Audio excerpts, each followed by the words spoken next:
Hey, what's up everybody? Welcome to this next episode of Herd and Drove Barbecue.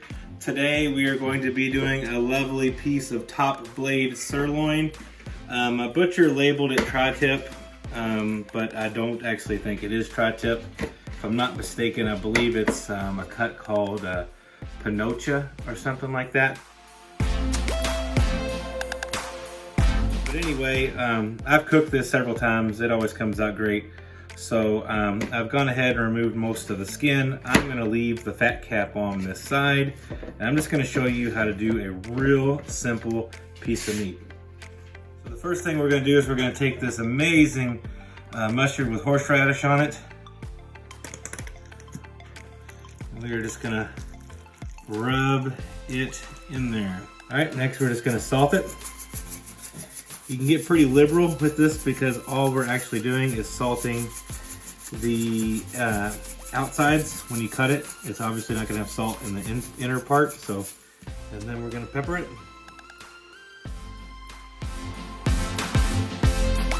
Last thing I'm going to use is this amazing stuff that I only get to get like once a year when my parents go visit my brother in Arizona. Brian and Kelly's. It's this like, you'll see. It's a hot barbecue rub, but it's like super powdery. Now obviously if you don't have this, that's fine.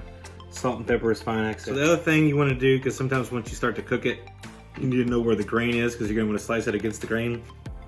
So if you go ahead and cut in a notch, this is against the grain. It's going to let you kind of give you a guide so you don't have to worry about where the thing is. That's a little trick I learned a long time ago. All right, we now have our tri-tip on the smoker. We're gonna let this thing roll for about 2 hours or until it gets an internal temperature of about 135 degrees. I have the Traeger set to be between 250 and 275, just to allow for some space. That way this alarm thing doesn't go off on me all the time. But it should be really good, and we'll check back in a little bit. I recommend spraying the steak with water using a spray bottle about every 30 minutes, even though it's only a 1 hour, 30 minute to 2 hour cook time, and then pulling it once it hits 135.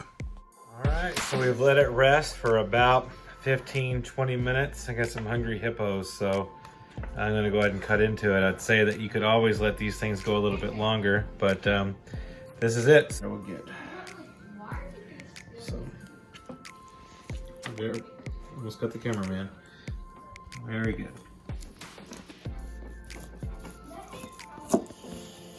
Oh yeah, look at that.